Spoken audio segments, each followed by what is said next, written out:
it's good to have everyone here. So we're going through First Samuel, like going through the Samuels here, and we have gone through 1 and 2 already. And what we kind of saw with that one is that that Hannah is barren, which there's a long tradition of barrenness amongst the people that God is working, and so she. But then the Eli is kind of the head priest, kind of head of the temple, type of all that stuff. But even though Eli keeps getting kind of presented as kind of this honorable guy, we could see that there's some rottenness underneath him based on how he treats his kids and how his kids treat everything else that's going on around them. And we are, what's also interesting about that, if you remember what some of his sons were doing, that they were like eating of the sacrifices. They're like, oh, don't boil that meat. Remember, just like give it to me. I want to roast that and all those things. It's interesting going into the prophets and all of that. Like, so the last week in the sermon, we kind of talked about Jesus saying that he didn't say I'm the good shepherd. He says that people are like without a shepherd and they're harassed and all that stuff. We're doing Christ the King Sunday, and Ezekiel 34 also talks about, there's Pam. Ezekiel 34 also talks about that idea of the shepherds getting fat off of all these things. So you're seeing the scriptures are creating these ideas that kind of move throughout all of them, about these people that are supposed to be caretakers are getting fat off of everyone else. So hi Pam, it's good to see you. And so that's kind of what we're working on there. So I think that's kind of cool, and we'll begin with this idea. So we are in chapter 3. How much should we read in chapter 3?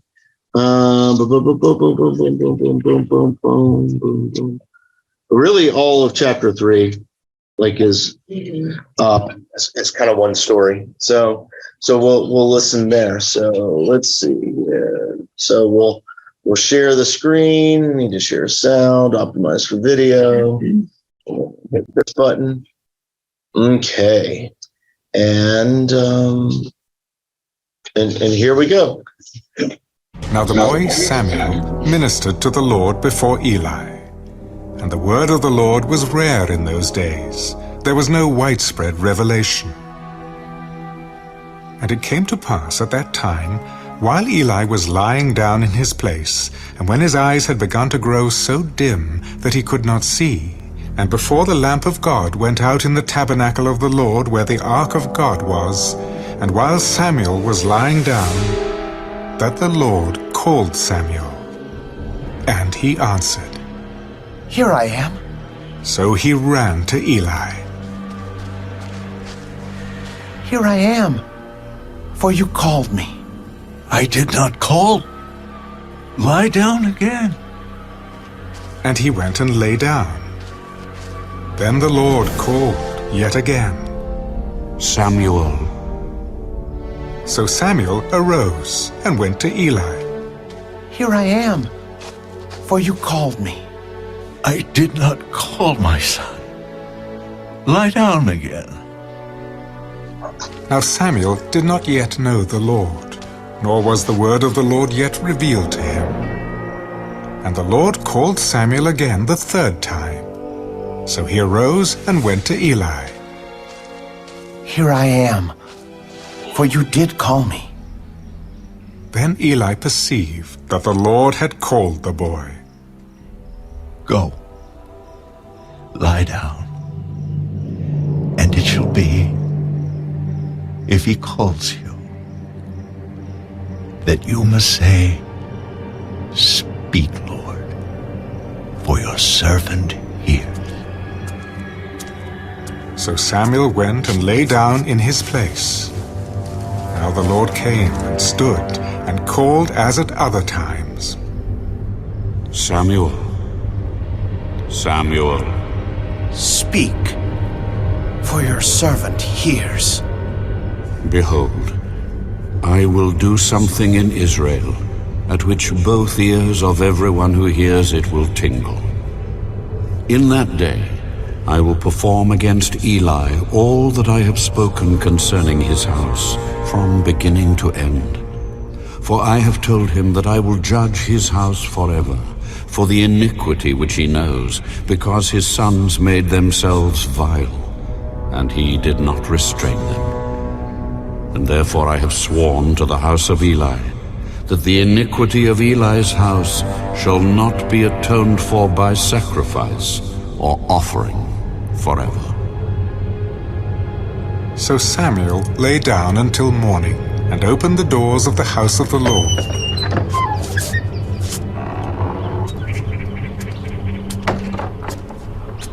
And Samuel was afraid to tell Eli the vision. Then Eli called Samuel. Samuel, my son, Here I am.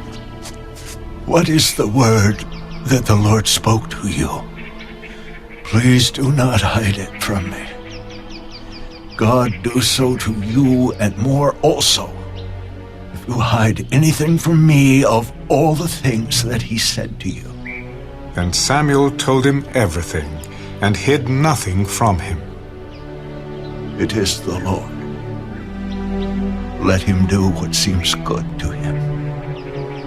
So Samuel grew, and the Lord was with him, and let none of his words fall to the ground.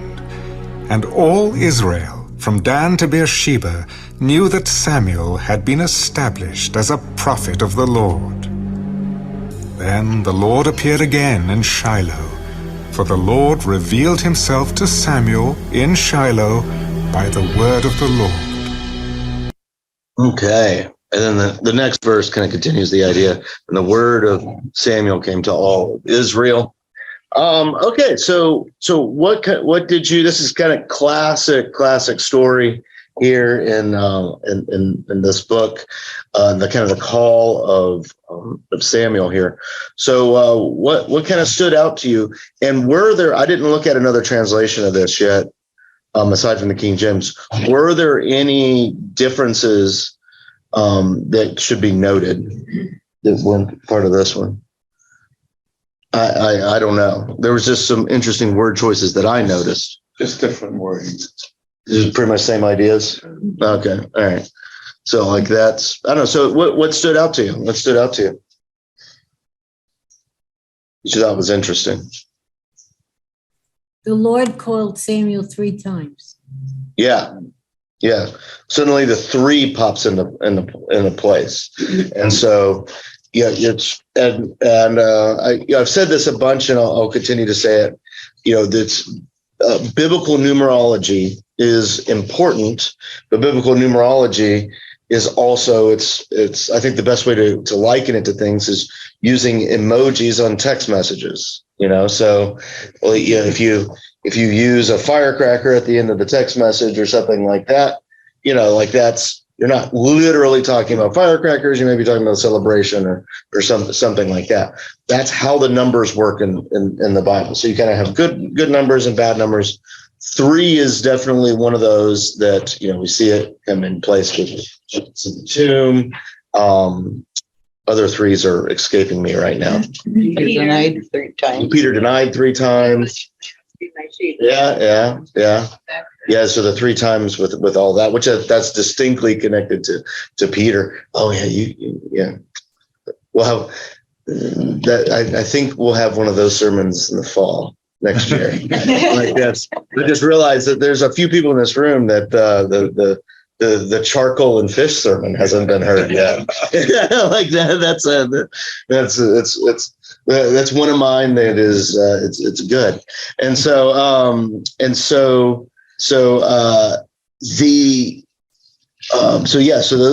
those times, and this is kind of an important thing. Now, what do you think it means? What do you think the story is saying about Eli and Samuel kind of in this interaction? That's. I think Eli loved Samuel. He was gentle with him, and my son, and it's kind of interesting that, you know, he comes and sees him, but like it takes Eli a little while to see what's going on here. You know, like it takes him a bit to see, and it's almost kind of like he can't see God. He can't see God working and all those things. And to the point where, you know, it is Samuel that's kind of coming to the Lord. He's like, oh, that's probably the Lord. Listen to him. And like, the Lord isn't going to Eli. He's going to Samuel now. So much so that he ends up telling kind of this word against Eli, like this judgment against Eli. And so he hears about it, but he doesn't hear about it he hears about it from the Lord, but through Samuel, you know, like that's kind of how he kind of hears about it. Yeah. I got the impression that Eli was kind of expecting Samuel to say what he did, because he's saying, don't hold anything back. Yeah. You know, you absolutely have to tell me, or else all hell is going to break loose. Yeah. You know. Well, I think he knows, and I think everyone knows, because the story's been establishing that Eli's house is not the best, which is kind of interesting if you think about what you know about the rest of Samuel, with the house of Saul, and then even with the house of David at the end.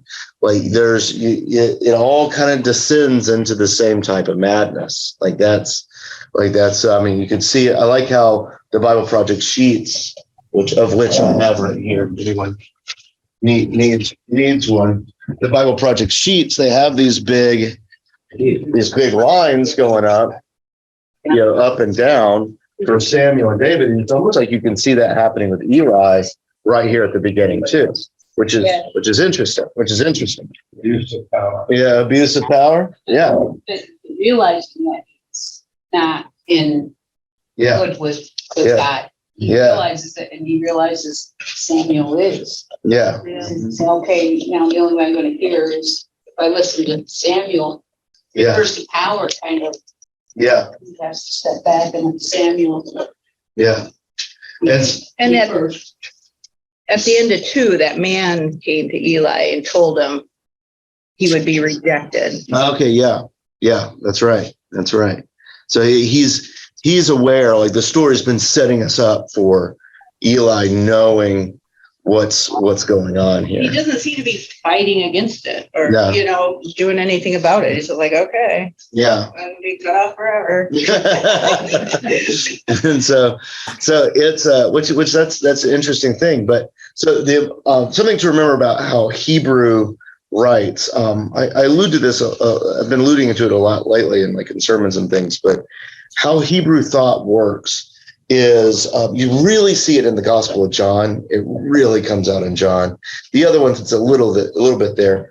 But in our minds, we tell stories in a very linear progression, like just like you have your beginning and you have your end, and things keep on moving back. And some things may rhyme in a little bit, but it's not there. Hebrew moves forward by going backwards a lot.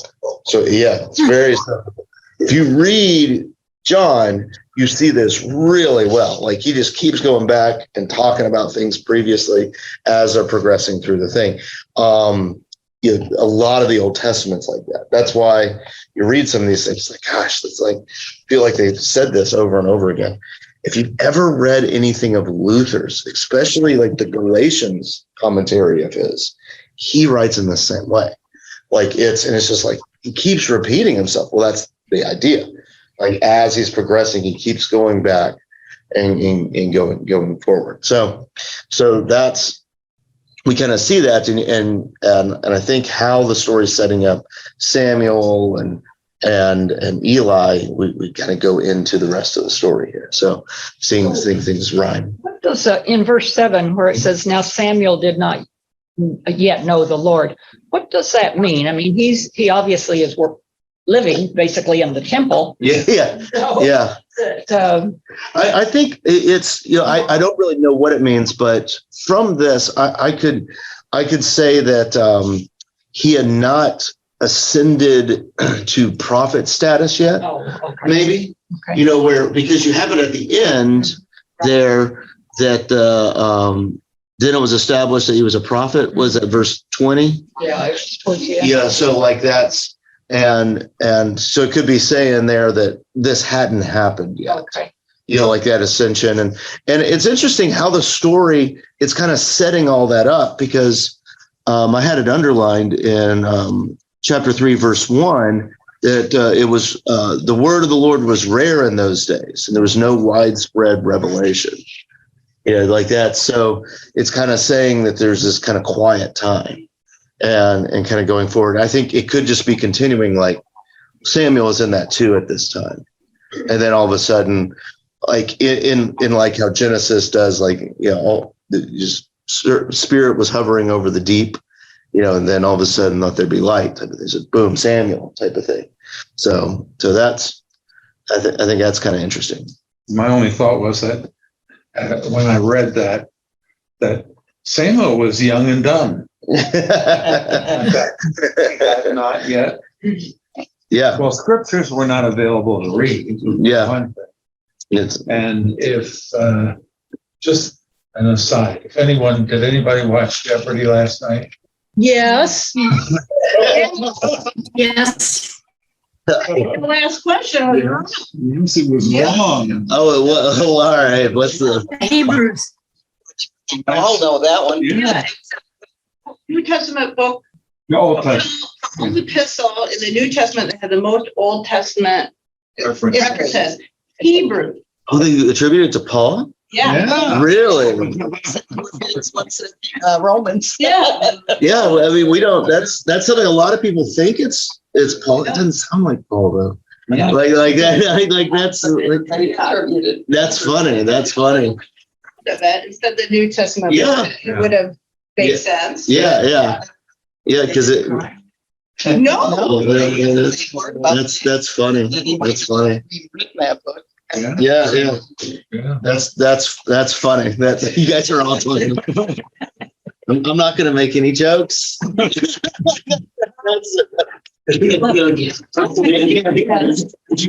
gonna make any jokes. This is a 11 o'clock a.m. Bible study, so it is the demo. When Diane and I watch Jeopardy and they come up with a Bible, we sit there and we say, we will not blurt the answers out loud.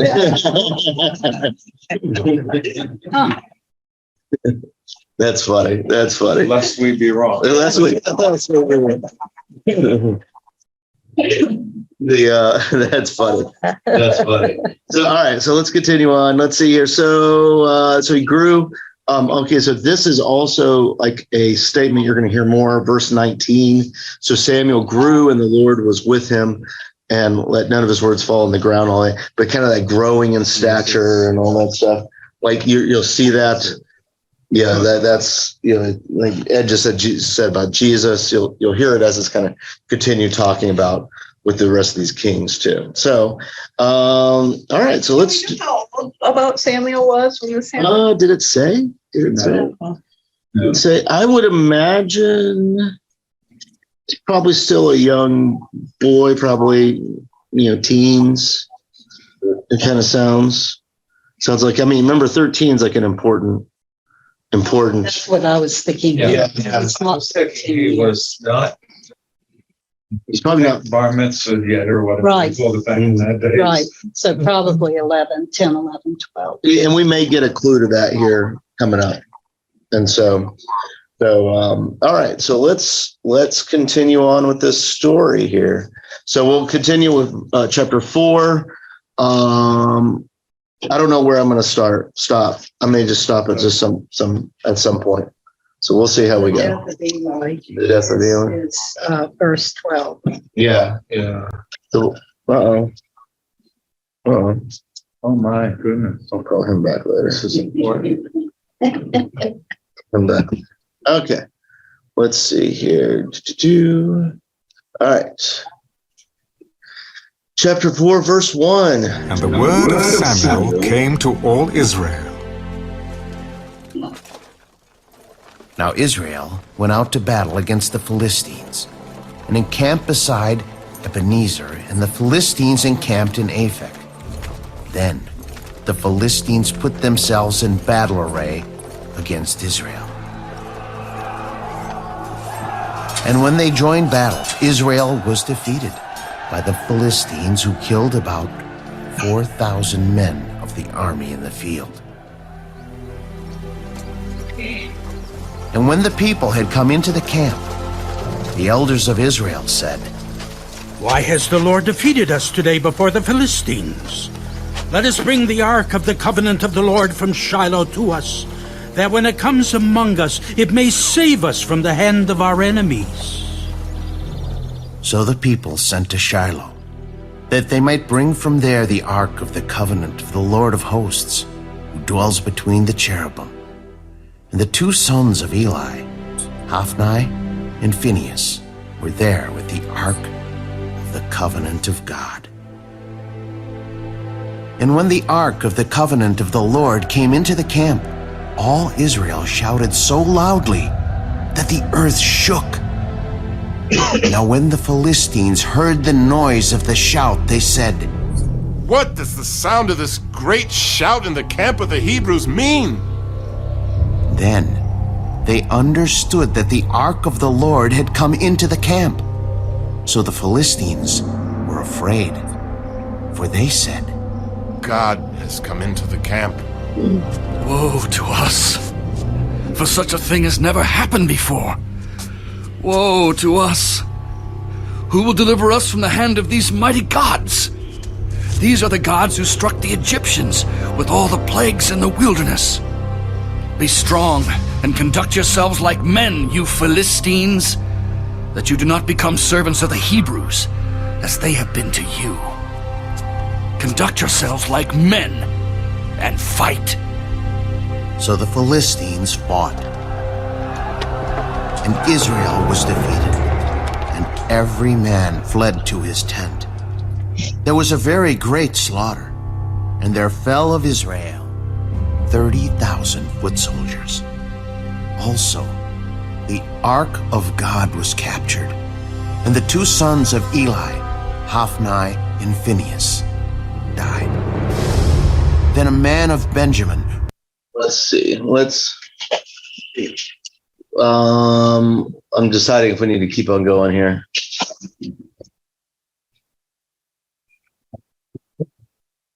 Yeah, we'll go through 18. We'll go through 18. Ran from the battle line the same day and came to Shiloh with his clothes torn and dirt on his head. Now when he came, there was Eli, sitting on a seat by the wayside watching, for his heart trembled for the ark of God. And when the man came into the city and told it, all the city cried out. When Eli heard the noise of the outcry, he said, "What does the sound of this tumult mean?" And the man came quickly and told Eli. Eli was 98 years old, and his eyes were so dim that they could not see. Then the man said to Eli, I am he who came from the battle, and I fled today from the battle line. What happened, my son? Israel has fled before the Philistines, and there has been a great slaughter among the people. Also, your two sons, Hophni and Phinehas, are dead, and the ark of God has been captured. Then it happened, when he made mention of the ark of God, that Eli fell off the seat backward by the side of the gate, and his neck was broken, and he died. For the man was old and heavy, and he had judged Israel 40 years. Now his daughter-in-law, Phinehas' wife, was with child, due to be delivered. And when she heard the news that the ark of God was captured, that her father-in-law and her husband were dead, she bowed herself and gave birth, for her labor pains came upon her. And about the time of her death, the women who stood by her said to her, "Do not fear, for you have borne a son." But she did not answer, nor did she regard it. Then she named the child Ichabod, The glory has departed from Israel. because the ark of God had been captured, and because of her father-in-law and her husband. The glory has departed from Israel, for the ark of God has been captured. Okay. All right. Stop sharing. There we go. Okay. The were there any variants in translations or words or anything like that that we need to? In the Jewish Bible, the first verse, it says the word of the Lord and Samuel's word. Not just Okay. Samuel. Okay. That was the only big difference. Okay. The word. Okay. Interesting. That's interesting. And they, instead of people, they kept saying troops. Troops. Okay. Oh, we got another Jewish Bible convert over here. I like that. That's well, that, like that. Yeah, yeah.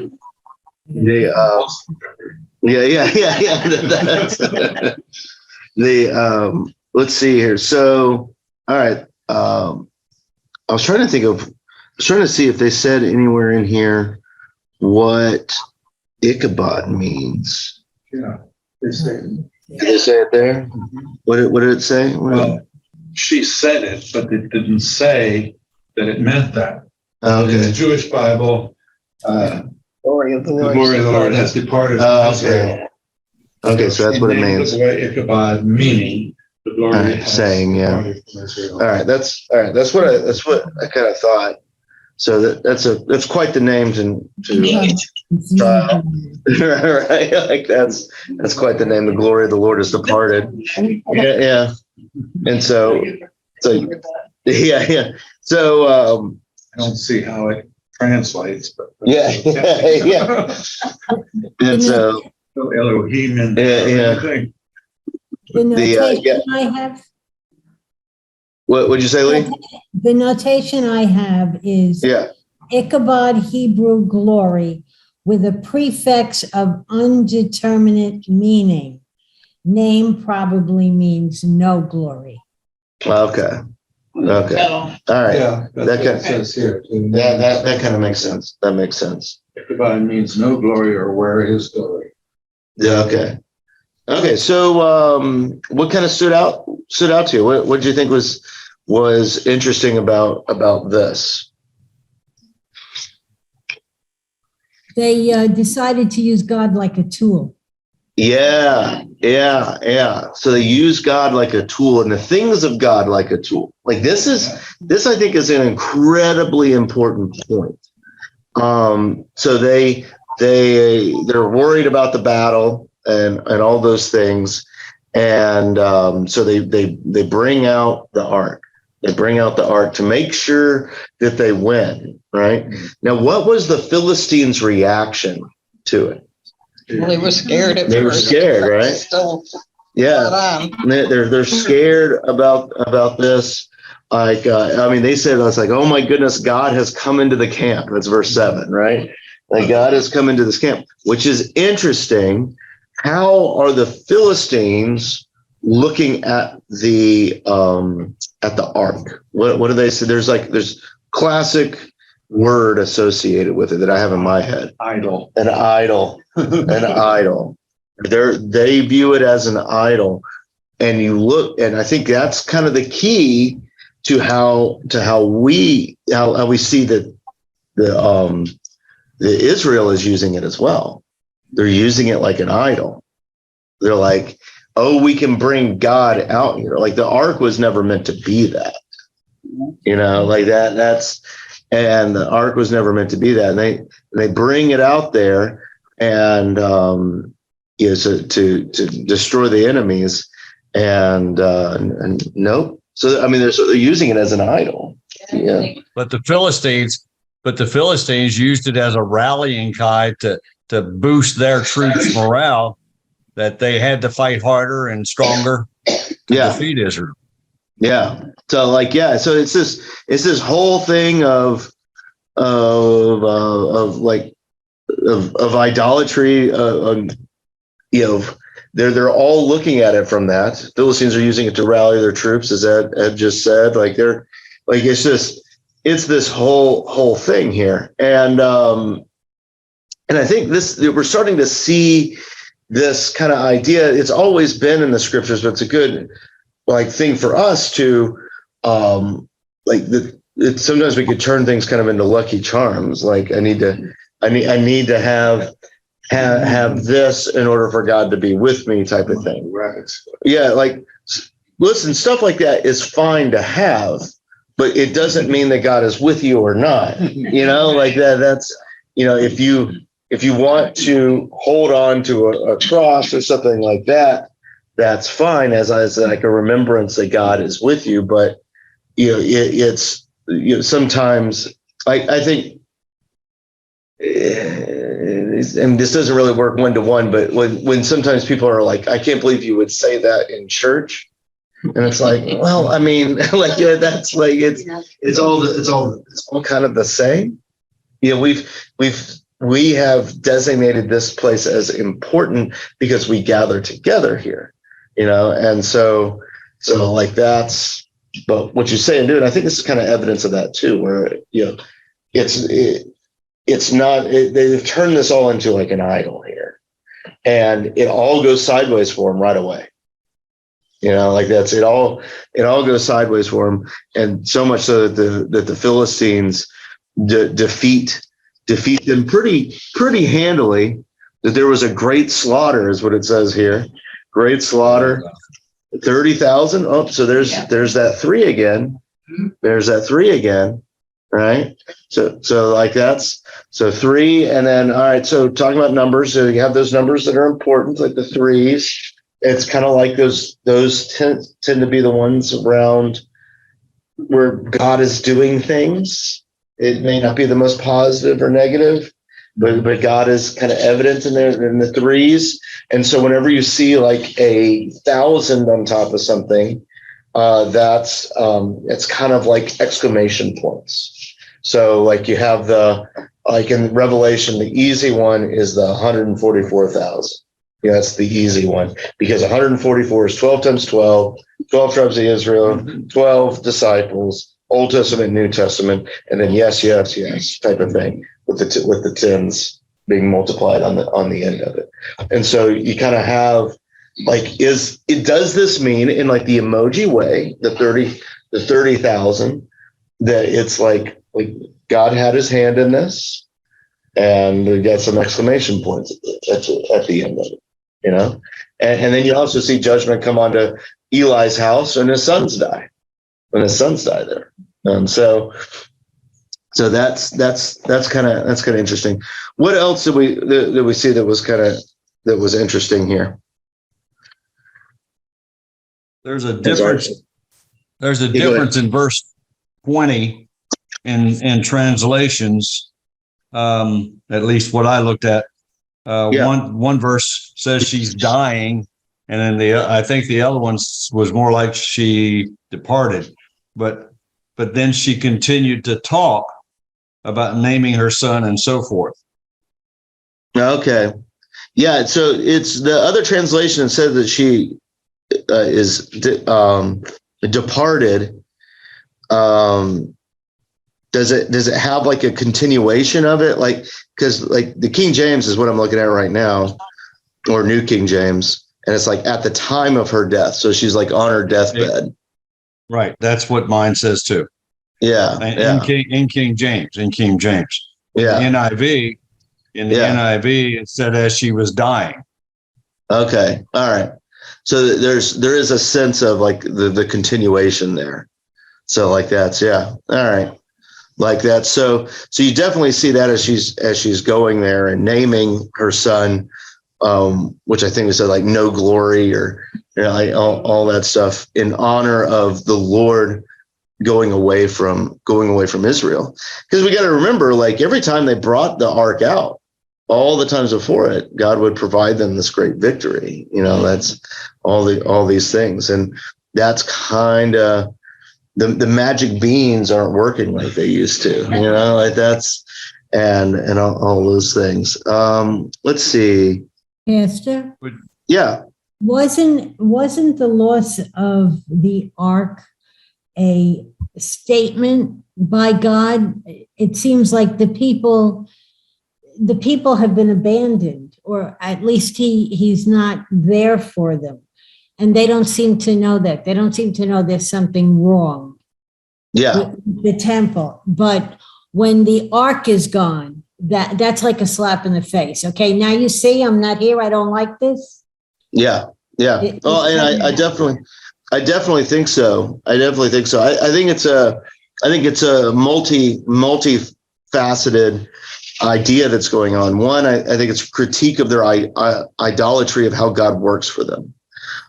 This is something you also see at the beginning of Joshua. Remember, at the beginning of Joshua, they're about to do the big conquest into the land, and he asks them. The figure of God shows up, and he asks the figure of God's like, "Whose side are you on?" And he says, "Neither." And I think this is kind of a statement similar to that. That it's like, I'm not just one that's going to be trotted out whenever you need me, and you can throw me back in the corner. Like that's after all of that. And I think the rest of this story is kind of a revelation of that, as I'm just thinking on the top of my head, and I could be wrong on this, but like that you kind of see fully exemplified in how David kind of reigns at the beginning, where God is a full and consistent part of his reign, both in the good times and the bad times. Now he ends up becoming a bit about warfare near the end, but that's kind of what we see there. So I think that's something that we can kind of grab from that. Let's see. So I think that verse 18 is kind of interestingly worded. And it happened when he made mention of the ark of God that Eli fell off his seat backwards by the side of the gate. So he was like, oh, it's like I'm not old enough to remember this, by the way, a Sanford or something like that. Oh, yeah, like that. That's like he falls off his seat, right? And that was what killed him. Like that news, like that news that was over there. And you see like just entrenched, let's see how to put this. It's curse, but I don't like to use the word curse because we put baggage on that word, but of Ichabod there. Of entrenched family trauma is what we call it today, but of that his name is something of what is going on. And the Bible deals severely in this idea of family trauma. That's what Abraham, Isaac, and Jacob and Joseph's all about, is this continued family trauma and God kind of overcoming that. And I think we're seeing that with the name of the child being the bad thing. So don't name anyone Ichabod, apparently. Yeah. Crane, right? Yeah, Ichabod Crane. So what do you know about that story about Ichabod Crane? Does this play into that story at all?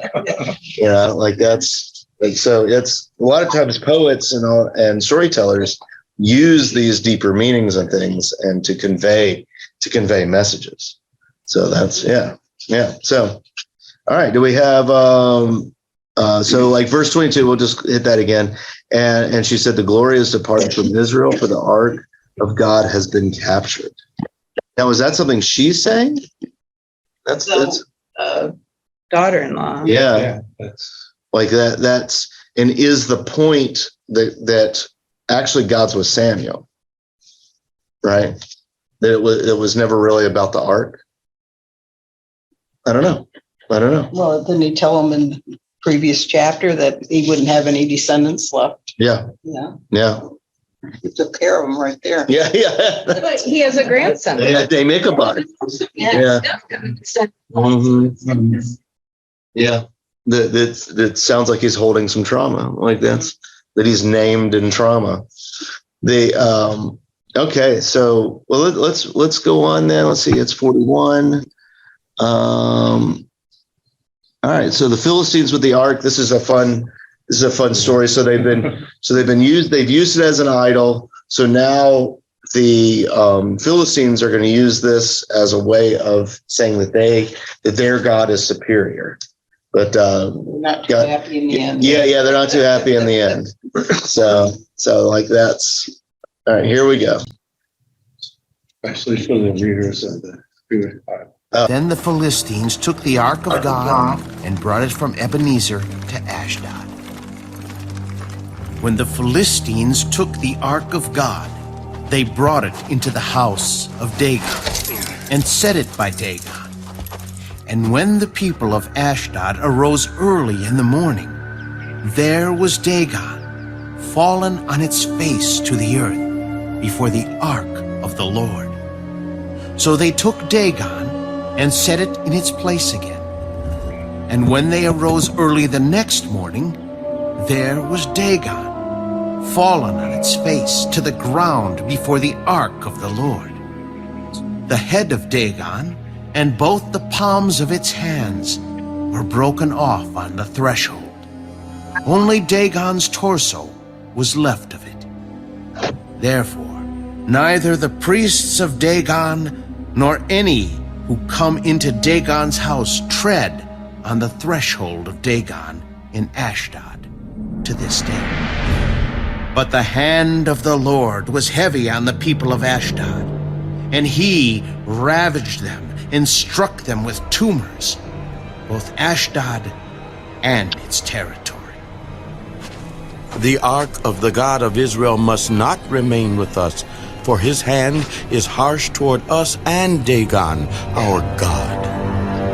Therefore, they sent and gathered to themselves all the lords of the Philistines. What shall we do with the ark of the God of Israel? Let the ark of the God of Israel be carried away to Gath. So they carried the ark of the God of Israel away. So it was, after they had carried it away, that the hand of the Lord was against the city with a very great destruction. And he struck the men of the city, both small and great, and tumors broke out on them. Therefore, they sent the ark of God to Ekron. So it was, as the ark of God came to Ekron, that the Ekronites cried out, They have brought the ark of the God of Israel to us, to kill us and our people. So they sent and gathered together all the lords of the Philistines. Send away the ark of the God of Israel, and let it go back to its own place, so that it does not kill us and our people. For there was a deadly destruction throughout all the city. The hand of God was very heavy there, and the men who did not die were stricken with the tumors, and the cry of the city went up to heaven. Okay, all right. We could probably keep on going, but we'll kind of go through this quickly. So Dagon is the main god of the Philistines, and so the best explanation of idols that I have heard, and it makes idols kind of make sense, is the way that I heard idols described was they're like when you look out over a body of water. And actually, in Florida, this works with alligators, and you can see like the little snout of the alligator, and in the little eyes, like over there, and that's all you can see of the alligator. Like that's and so, can you see the alligator? Well, no, you can't see all of it, but you can see those parts, and that alligator's there, right? So idols were like those parts that were peeking through fabric into the mortal world. Like the tip of the iceberg. Like tip of the iceberg idea. That's kind of how they viewed idols, like back then. So it wasn't the entirety of the God, but it was like what was kind of peeping out into their world, like that. So that's kind of how they would have explained idols to their children and all that stuff. So my footnote says that the Dagon was the god of rain and a bountiful harvest, and like many of their neighbors, they worship many gods. The more gods they could have on their side, the more secure they felt. So that's important too. So the Assyrians' god Baal is also a fertility god, and so Dagon is a type of fertility god as well. So what you'll see here now, there's some different cultural things going on here, but you'll see in how God interacts, how God Elohim, God of Abraham, Isaac, Jacob, how he interacts with all of these is they'll all often be something that's against that sense of fertility. That it's like, oh, this God is what makes us have a bountiful harvest. And God will either do something bigger, harvestful, or affect their ability to have a harvest at all. Now, this what happens to the Dagon idol really seems to be more entrenched on things that would happen both when you're in trouble or need to submit in some way, be it through warfare or anything like that. Because notice he keeps falling down on his face, so like in a prostrate way, and also he loses his head and his hands. All these things that are like punishments of like submission and all those things. Because if you don't have your hands, you can't do much for yourself.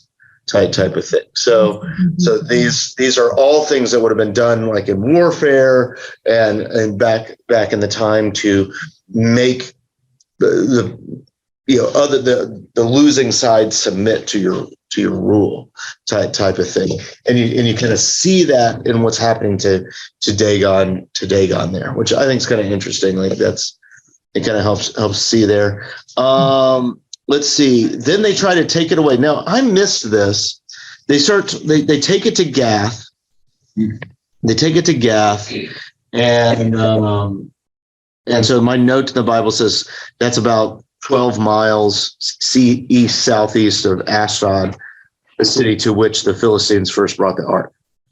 So they take it over there. Now, was it just Gath that suffered all these things that happened to them? Like they had all these things hit them, or was that Ashdod too? Yes, it was both. Is it both?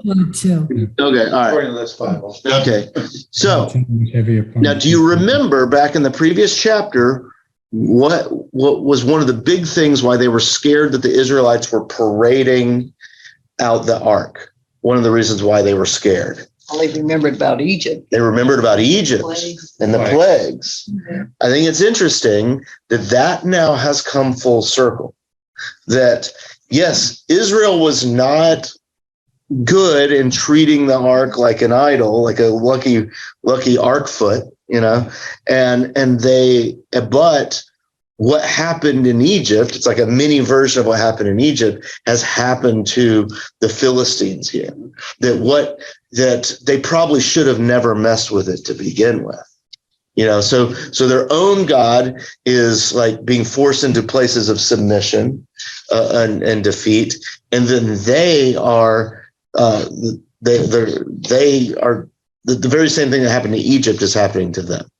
Like all these things, not all of them. Apart. I mean, that's a long time. What, Egypt and them? It's I imagine it's like become like the thing of because that would have been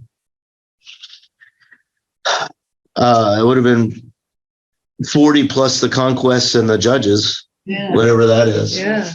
So it's a good amount of time. It's a few generations. Yeah. So it would have become the thing of legends. that, here's the God of these people. This is who's on their side. And then they start kind of having these same legends start happening to them. It's good. I love the symmetry there. It's like that. Don't let that happen. There's something I say a lot in this life. Like, I don't believe in karma, but it's amazing how things work out. Like that, it's kind of one of those things, So that's all that. And they can't get rid of it. So they can't get rid of the ark. And they tried to just put it on the outskirts, like, if we could do all that, but we're seeing that God is bigger than just this ark, is kind of what you're seeing again, So was there anything else that was important here? The Jewish Study Bible has some very interesting comments about the tumors. Oh yeah, really? Oh yeah. What is that? What is that? Well, first of all, the word in the Jewish Study Bible instead of tumors is hemorrhoids. Oh, okay. Well, it says in their secret parts. Yeah. Oh, in their secret parts. Yeah, there you go. Yeah. Where are you? What verse is that? 7 or 6 rather. That's fun. Let's see. Every time it said tumors, it said hemorrhoids. Oh, nice. In my Bible, the footnote says that tumors were possibly bubonic plague. Oh. Yeah, this has a whole write-up on that. Oh, the bubonic plague part? On the whole thing. Yeah. Let's see, we're in translation, Jonathan. He beat his foes back with hemorrhoids at their back. Some scholars, however, identify the disease as bubonic plague, since instead of hemorrhoids, the Hebrew ketiv, whatever it is, what is it written, means tumors, which are characteristic of bubonic plague. And the 70 rather mentions mice, which were known to have spread it. In addition, hemorrhoids are neither fatal nor epidemic, whereas according to another translation, the disease in question was. A new suggestion based on the discovery of phalluses in the excavation of Philistine Gath suggests that the Philistines were afflicted with a venereal disease. Wow. So all right. So this is where it's good, and this is good scholarly things. So when the Masoretic text was really getting studied again, would have been around the bubonic plague times, like all that stuff. So you kind of like, as they are thinking, as the scholars, those Hebrew scholars that are putting together notes and all these things for all this would have been thinking about that would have been high on their mind. So that allows us then to kind of think about, like, okay, so you probably, like, what would that look like today then? Like, it's like, what would we consider something that's not, I mean, I think tumors comes back in, but maybe even more than that, like cancerous things. Mm-hmm. And then with all the phallic symbols, with like terrible, like sexually STDs all through there like that. It's we should maybe call the villages the Gath then. Like that. I don't know. Yeah, that's a good one. Yeah, that's a good. Yeah, like that's a. Yeah. So, or so we've heard. Like that. That's. And so that's just cheap shot at people who aren't here. Yeah. I might. But yeah, so like that's it. That's kind of, it's an interesting way of kind of looking at. There's definitely a plight that was going on in there, and the scriptures are definitely attributing it to the ark, but it's not really the ark. The ark is just God is doing this, and even though they try to throw it away into like, we'll just give it to those people over there, it still is afflicting them. So that's good. Let's see here. Oh man, I don't know if we can get through a whole nother chapter. 6 is pretty long. Yeah, six is fairly long here.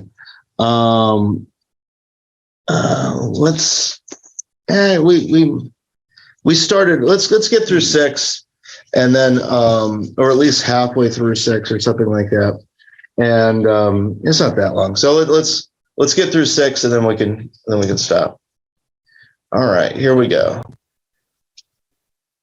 Because it's kind of a continuation of the story. Now, the ark of the Lord was in the country of the Philistines 7 months, and the Philistines called for the priests and the diviners.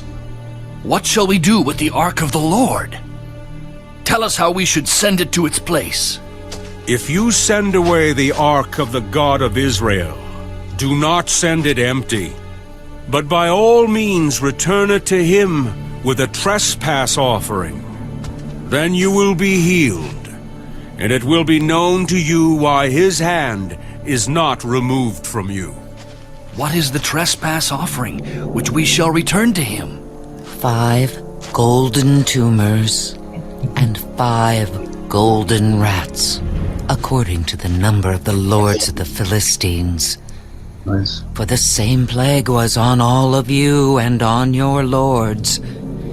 Therefore, you shall make images of your tumors and images of your rats that ravage the land, and you shall give glory to the God of Israel. Perhaps he will lighten his hand from you, from your gods, and from your land.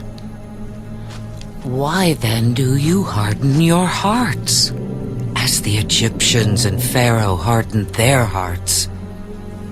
When he did mighty things among them, did they not let the people go, that they might depart? Now therefore, make a new cart. Take 2 milk cows which have never been yoked, and hitch the cows to the cart, and take their calves home, away from them.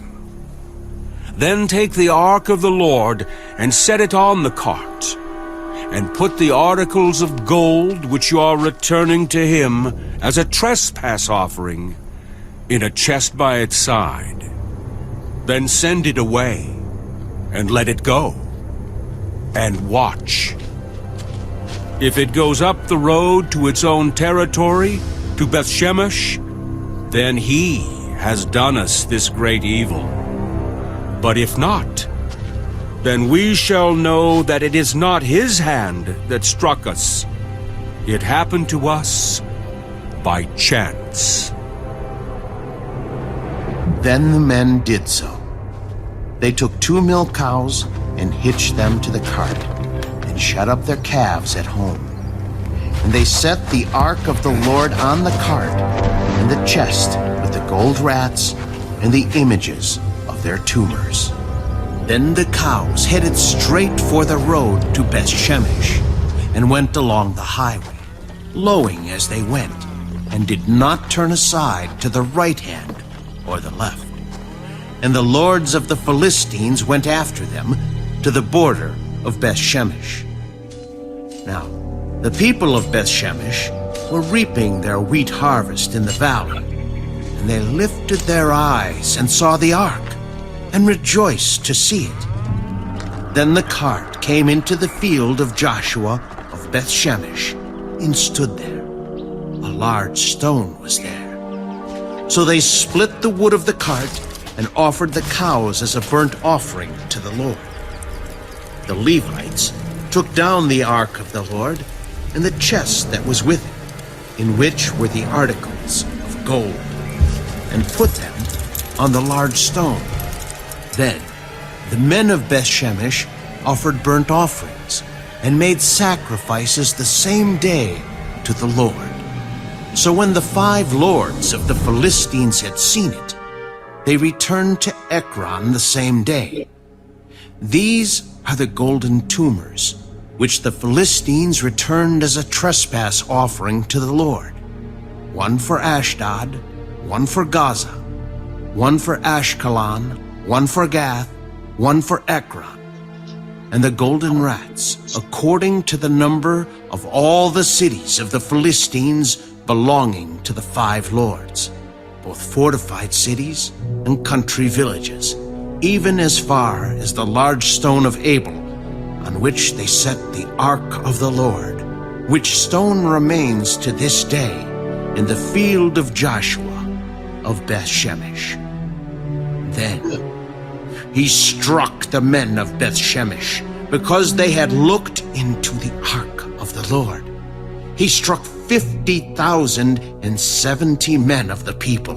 And the people lamented because the Lord had struck the people with a great slaughter. And the men of Beth-Shemesh said, Who is able to stand before this holy Lord God? And to whom shall it go up from us? So they sent messengers to the inhabitants of Kirjath-jearim. The Philistines have brought back the ark of the Lord.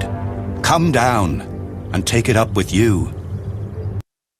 Okay. All right. Let's see. Stop this. All right. So it's I think it's kind of fascinating there that they had to make all these golden images of their tumors, and if you let that be hemorrhoids or any kind of manner of STD or phalluses, like there's all kinds of things going on, like it's like just degrading having to do that, type of thing, and then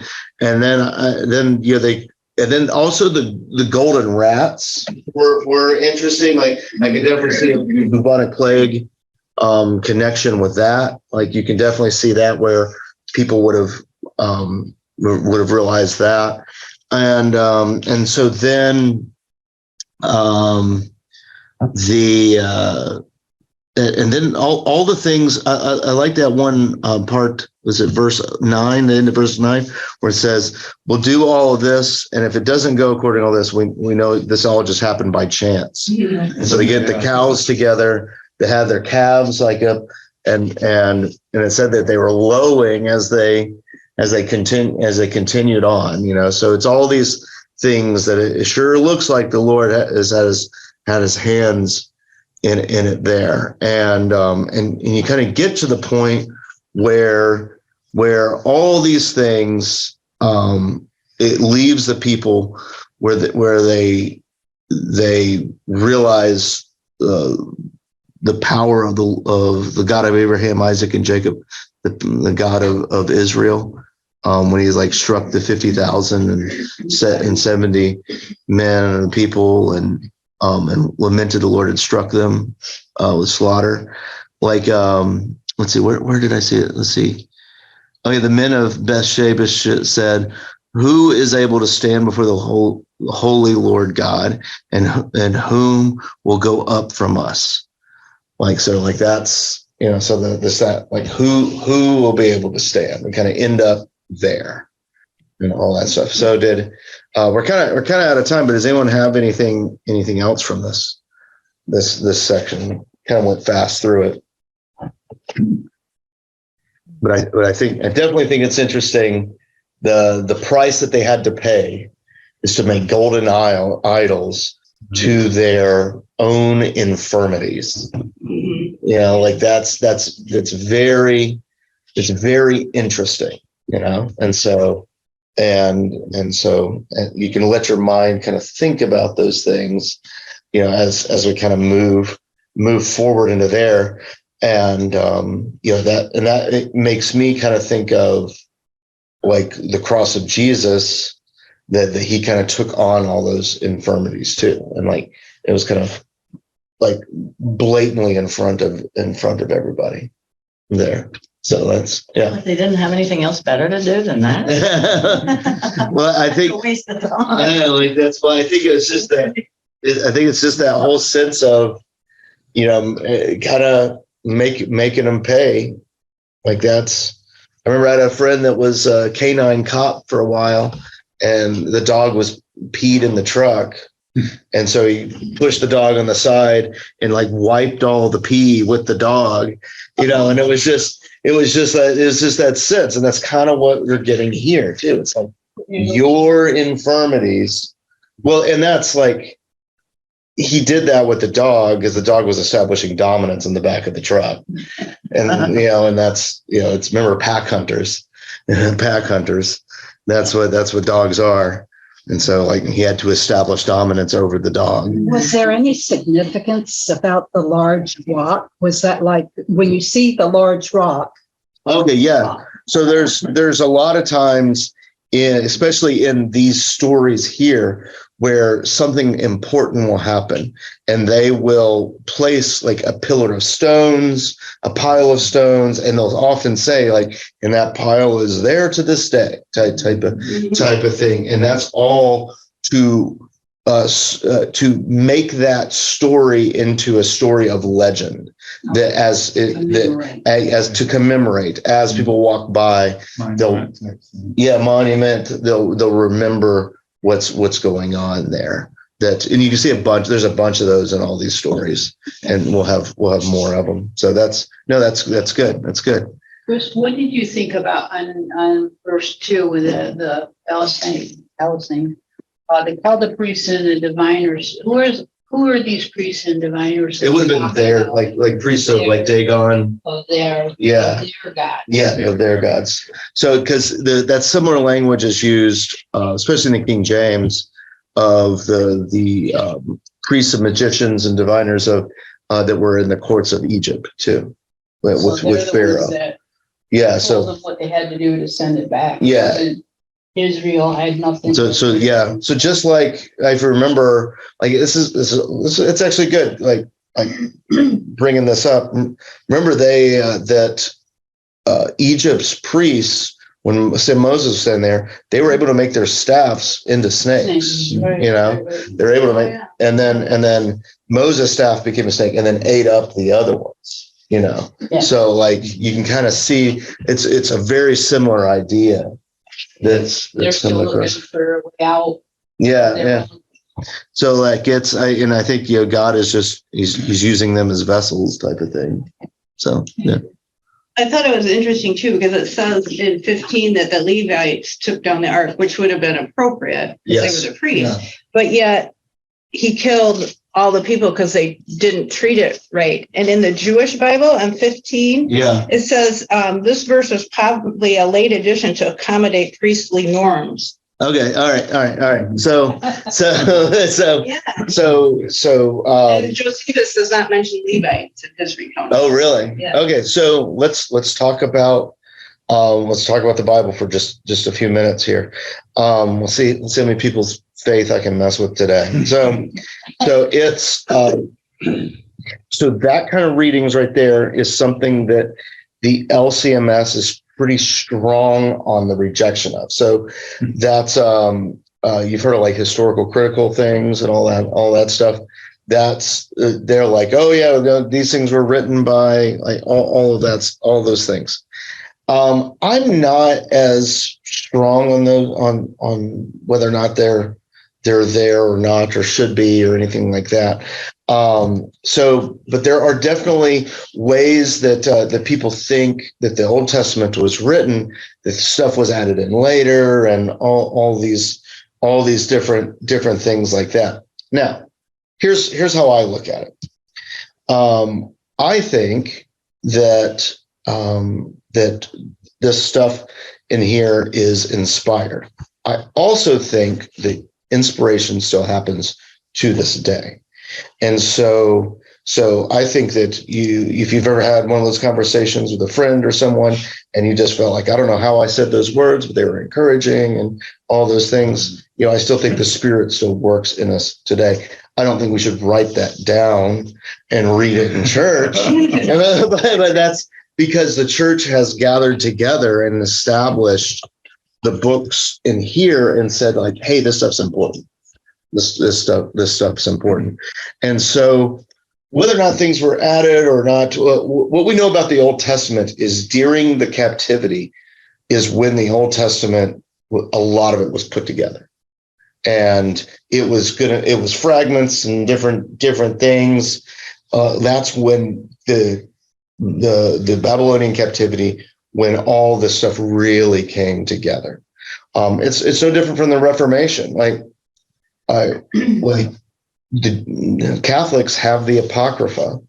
Well, Luther was like, I don't really like the Apocrypha. And I get it. If you've ever read Maccabees, it makes sense. Like it's like Diane you tried to read some of the Maccabees, right? It's not the most, yeah. Like it's not the most edifying thing. And so like, I think it's good to understand for a history standpoint, but it's filled with bad theology and all these things. Luther almost got rid of Revelation. He almost got rid of James. Like it's, you know, so he kind of did all these things the Protestant Reformation did. And so the church has kind of maintained this book as one that's important. So was things added at later times? Oh, maybe. Does that mean that it's less inspired? No.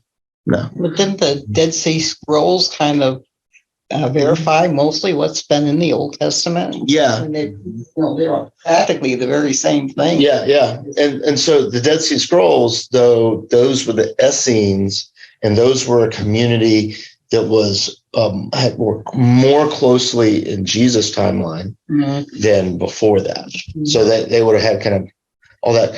The Jewish people throughout this have been amazing caretakers of their history. All right. So they are amazing caretakers of their history.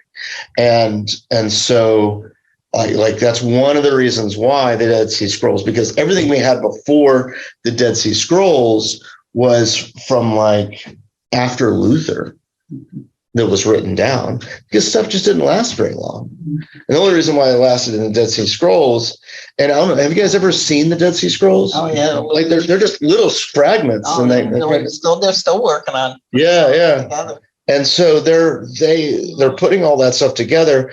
And what the encouragement with that is that because there was a lot of warfare from the time of Christ to 1600, stuff like that. There was a lot of warfare and all that stuff, that the things that we had actually went back that far and were pretty well consistent, which I think that encourages us in that inspirational manner to what was happening before.